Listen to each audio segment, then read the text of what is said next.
بسم اللہ الرحمن الرحیم۔ السلام علیکم۔ ایک دن حضور رحمت عالم صلی اللہ علیہ وآلہ وسلم صفا کی پہاڑی پر تشریف فرما تھے کہ ابو جہل کا ادھر سے گزر ہوا۔ جب اس نے حضور کو دیکھا تو اس کے سینے میں بغض و عناد کا جو لاوا سلگتا رہتا تھا وہ پھٹ پڑا اور آپ کو گالیاں دینا شروع کرا دیا، مگر آپ صلی اللہ علیہ وآلہ وسلم نے اس کی بےہودہ گوئی کا کوئی جواب نہ دیا اور اس کی طرف بالکل ہی توجہ نہ دی۔ اس پر وہ اور زیادہ غصے میں آ گیا۔ اس کے ہاتھ میں ایک ڈنڈا تھا، اس نے اس سے مارنا شروع کیا، یہاں تک کہ آپ صلی اللہ علیہ وآلہ وسلم کا جسم اطہر خون سے لہولہان ہو گیا، مگر آپ صبر کا دامن مضبوطی سے تھامے رہے اور اسے کوئی جواب نہ دیا۔ دل کا غبار نکال کر ابو جہل اتراتا ہوا اپنے مداحوں کی اس محفل میں جا بیٹھا جو صحن حرم میں اس کے قبیلے کے لوگوں نے منعقد کی تھی۔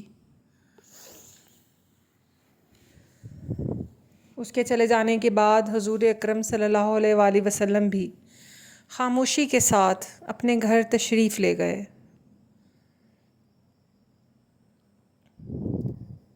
حضرت امیر حمزہ رضی اللہ عنہ حضور کے چچا تھے اور آپ سے بڑی محبت فرماتے تھے، مگر ابھی تک وہ مسلمان نہ ہوئے۔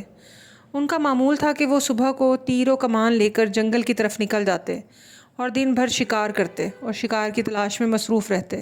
شام کو جب شکار کر کے واپس آتے تو سب سے پہلے حرم شریف میں جاتے، خانہ کعبہ کا طواف کرتے، پھر صحن حرم میں قریش کے سرداروں کی محفلوں میں جاتے، سب سے الیک سلیک کرتے، مزاج پرسی کرتے، پھر اپنے گھر جاتے۔ اس دن بھی آپ اپنے معمول کے مطابق شام کو شکار کر کے واپس لوٹ رہے تھے کہ عبداللہ بن جدعان کی ایک کنیز، جس نے ابو جہل کے ظلم و ستم کا دلخراش منظر اپنی آنکھوں سے دیکھا تھا، ان کا راستہ روک کر کھڑی ہو گئی اور کہنے لگی، اے ابو امارہ، آج ابو جہل نے تمہارے بھتیجے کے ساتھ یہ وحشیانہ سلوک کیا کہ پہلے گالیاں دیتا رہا، جب حضور نے خاموشی اختیار کیے رکھی تو ان کو مارنا شروع کیا، یہاں تک کہ ان کو خون سے لہولہان کر دیا۔ یہ سن کر حضرت حمزہ کے تن بدن میں آگ لگ گئی۔ غصہ سے آگ بگولا ہو کر ابو جہل کی تلاش میں آگے بڑھے۔ آج ان کی کیفیت ہی نرالی تھی، نہ کسی سے خیر خبر پوچھ رہے ہیں اور نہ کسی محفل میں کھڑے ہو کر کسی کو سلام کر رہے ہیں، بس ابو جہل کی تلاش میں آگے بڑھتے چلے جا رہے ہیں۔ آخر کار آپ کی نظر ابو جہل پر پڑی جو اپنے قبیلہ کی محفل میں بڑی شان و شوکت کے ساتھ بیٹھا ہوا تھا اور اس کے چاروں طرف لوگ سراپا ادب بن کر بیٹھے ہوئے تھے۔ حضرت حمزہ بڑے پہلوان، جنگجو اور عرب کے مشہور بہادروں میں شمار کیے جاتے تھے۔ آپ اس مجمع میں گھس گئے اور جاتے ہی ابو جہل کے سر پر اس زور سے کمان ماری کہ اس کا سر پھٹ گیا اور خون بہنے لگا۔ پھر آپ نے گرجتے ہوئے کہا، اے ابو جہل، تیری یہ مجال کہ تو میرے بھتیجے کو گالیاں دے؟ سن، میں نے بھی ان کا دین قبول کر لیا ہے، اگر تجھ میں ہمت ہے تو آ اور مجھے روک کر دیکھ۔ ابو جہل کے قبیلے کے لوگ اپنے سردار کی یہ رسوائی دیکھ کر جذبات میں آ گئے اور اٹھے کہ حضرت حمزہ سے اس کا بدلہ لیں، مگر ابو جہل بڑا مکار تھا۔ وہ جانتا تھا کہ حمزہ جیسے شیر دل انسان کا مقابلہ ان لومڑیوں سے نہیں ہو سکے گا، خام خواہ کئی لوگوں کی جانیں ضائع ہوں گی۔ چنانچہ اس نے اپنے قبیلے والوں سے کہا، اے ابو امارہ، حمزہ کو کچھ نہ کہو، باخدا میری غلطی ہے کہ میں نے اس کے بھتیجے کے ساتھ بد کلامی کی ہے۔ رشتہ داری کے جوش میں حضرت حمزہ نے ابو جہل سے بدلہ بھی لے لیا اور اپنے ایمان لانے کا اعلان بھی کر دیا، مگر جب وہ واپس گھر گئے تو کشمکش میں پڑ گئے۔ انہیں یہ بات اپنی شان کے خلاف معلوم ہوئی کہ انہوں نے ایک ایسے دین کو قبول کر لیا ہے جس کے بارے میں انہوں نے پوری طرح سے غور و فکر ہی نہیں کیا۔ ساری رات بڑے قلق و اضطراب میں گزری۔ جب صبح ہوئی تو بارگاہ رسالت میں حاضر ہوئے، عرض کی، اے میرے بھتیجے، میں ایک ایسی مشکل میں پڑ گیا ہوں جس سے نکلنے کا راستہ میں نہیں جانتا، اور ایسی بات پر میرا قائم رہنا بڑا مشکل ہے جس کے بارے میں مجھے علم نہیں کہ یہ ہدایت ہے یا گمراہی، اس لیے مجھے اس کے بارے میں کچھ ارشاد فرمائیے اور اس سلسلے میں مجھ سے کچھ گفتگو کیجیے۔ دلوں کو کفر و شرک اور گناہوں سے پاک کرنے والے نبی صلی اللہ علیہ وآلہ وسلم نے حضرت حمزہ کے سامنے اسلام کی حقانیت کو بڑے ہی دل نشین انداز میں پیش فرمایا۔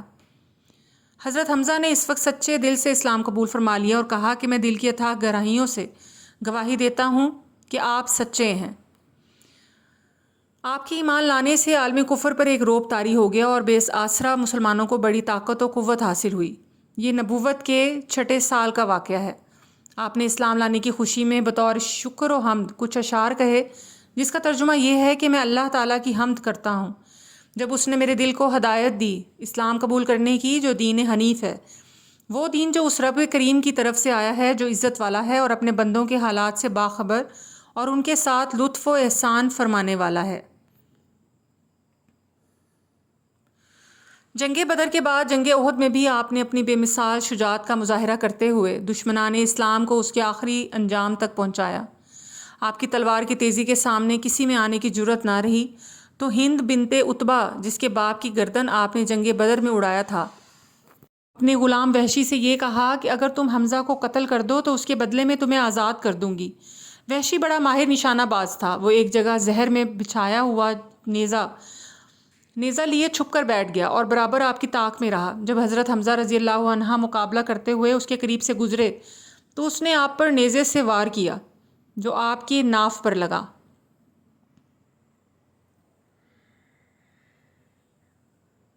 اور پشت کی طرف سے نکل گیا۔ آپ فرش زمین پر آ گئے اور اس طرح سے آپ نے اللہ کی راہ میں جام شہادت نوش کر لیا۔ اس وقت آپ کی عمر شریف 52 سال کی تھی۔ بعد شہادت ہند بنت عتبہ نے آپ کی ناش مبارک کی بے حرمتی کی اور پیٹ چاک کر کے آپ کے کلیجے کو نکالا اور کچا ہی چبا کر نگلنا چاہا مگر نگل نہ سکی۔ واضح رہے کہ فتح مکہ کے بعد حضرت وحشی اور ہند بنت عتبہ رضی اللہ عنہ دونوں اسلام قبول کر کے صحابیت کے شرف سے مشرف ہوئے۔ نماز جنازہ۔ جب آپ کی شہادت ہوئی تو حضور رحمت عالم صلی اللہ علیہ وآلہ وسلم کو بڑا رنج ہوا اور ناش مبارک کی بے حرمتی دیکھ کر آپ کی چشمان مبارک سے آنسو رواں ہو گئے، اور جب آپ صلی اللہ علیہ وآلہ وسلم نے شہدائے احد کی نماز جنازہ پڑھائی تو ہر شہید کے ساتھ آپ کی بھی نماز جنازہ پڑھائی۔ اس طرح آپ کو یہ نمایاں اعزاز حاصل ہوا کہ حضور رحمت صلی اللہ علیہ وآلہ وسلم نے 70 بار آپ کی نماز جنازہ پڑھائی۔